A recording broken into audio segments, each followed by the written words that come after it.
Kitang-kita sa video na ito ang mga sariwa pang pasa. Bugbog at namamagang binti ng 7 taong gulang na batang lalaki na si Kevin. Hindi niya tunay na pangalan. Narito po ang ilan sa mga larawang isinumite bilang ebidensya sa piskal. Makikita ho rito ang mga bahagi ng katawan ng bata na talaga namang napuruhan ng pamamalo ng akusado o yung inirereklamo. Nagkulay talong ho yung kanyang kita at binti kung makikita nyo sa kuha na ito.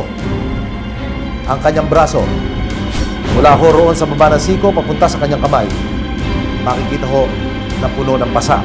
Sa kanyang likuran, sa bandang puwitan, ganito po ang itsura ng mapuruhan ng pamamalo. Ang bahaging iyon ng kanyang katawan. Nagkulay talong at namuupo ang dugo.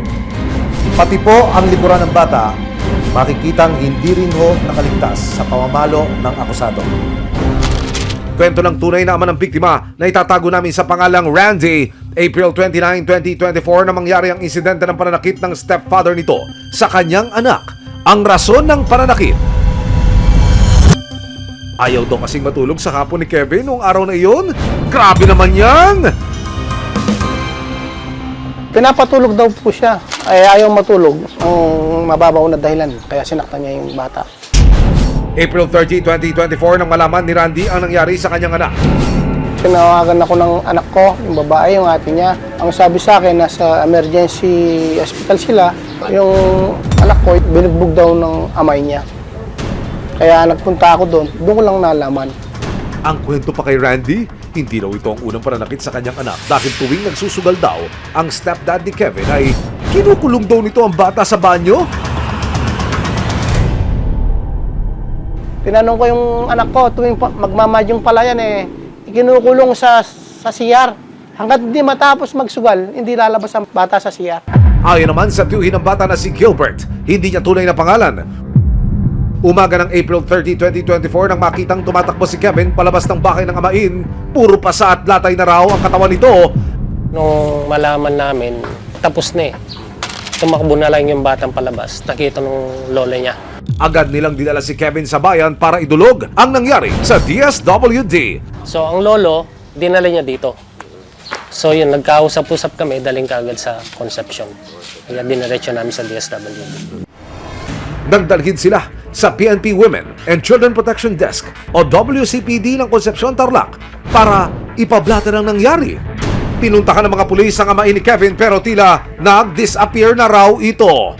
Pagkakuha ng informasyon, pumunta kaagad yung ating investigador at saka WCPD para maimbestigahan yung kaso. Pero nung time na yon, yung suspect ay wala na po doon sa dahil sabi nila tumakas daw. Nung time na naganap yung krimen. Nakapareham ng resibo si Kevin at sa gabay na rin ng kanyang ama, kinumusta namin siya 1 linggo matapos ang insidente ng pananakit ng kanyang amain. Magpapakwento lang ako, ha? Ano ba nangyari, anak? Pinalo po ako. Madalas niya bang gawin ito? Opo. Kapag tanghali po, Bakit kanya pinapalo? hindi po ako natulog. Anong ginagamit niya, anak? Kamay lang o may ginagamit siyang iba? May ginagamit po sa iba. Kahoy po, 2x2. Saan kanya pinapalo? Hapit po pati sa paa, pati po sa kamay. Pati po sa mukha po. Sabi ko po, itigil mo na po, ibigyan mo na po ako. Kahit ayaw-ayaw po pinapayo ako.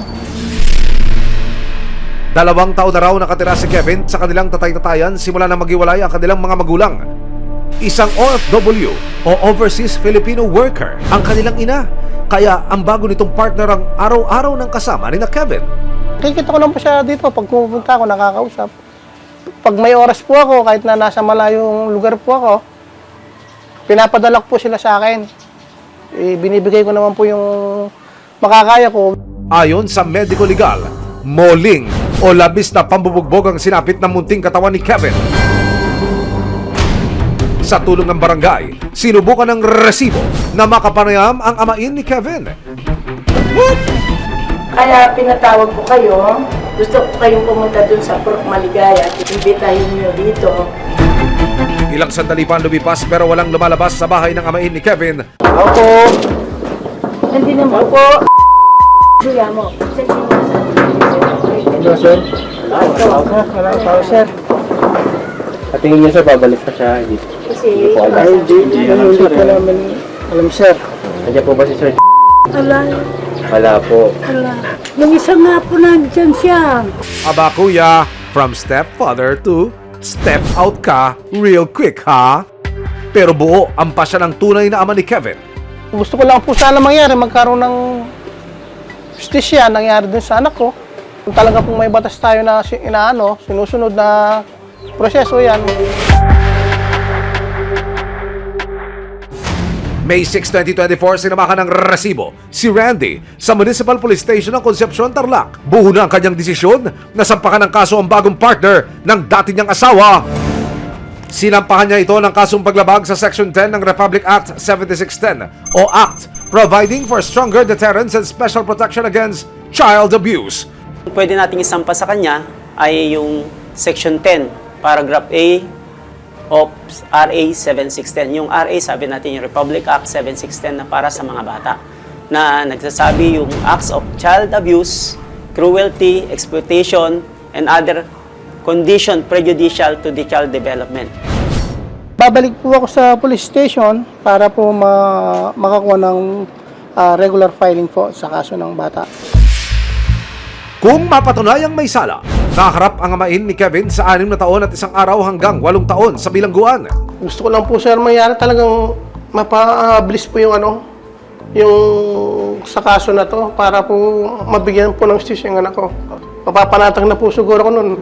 Para naman masiguro ang kapakanan ni Kevin, inilapit siya ng resibo sa Barangay Kaluluan Violence Against Women and Children of VAUSI para mabigyan ng counseling at intervention. Di po biro yung mga dinadana. So, asahan nyo po bilang barangay official, VAUSI officer, kaantabay po ng mga kasama ko at si Kapitana. Magkikipag-coordinate through PNP or MSWD para sa ganung proseso. Sa ngayon, sa tahanan muna ng kanyang tunay na ama, maninirahan si Kevin. Sa anak ko na nakadanas po ng ganyan sa amay niya dahil wala po ako sa tabi niya. Humingi po ako ng patawad sa kanya sa nangyari. Mas may maganda pa po sana kinabukasan para sa kanya. Ayon sa barangay, mukhang nasa mabuting lagay na si Kevin ngayon at pagtutulungan nila ng mga pulis na masigurong wala nang mangyayaring masama sa bata.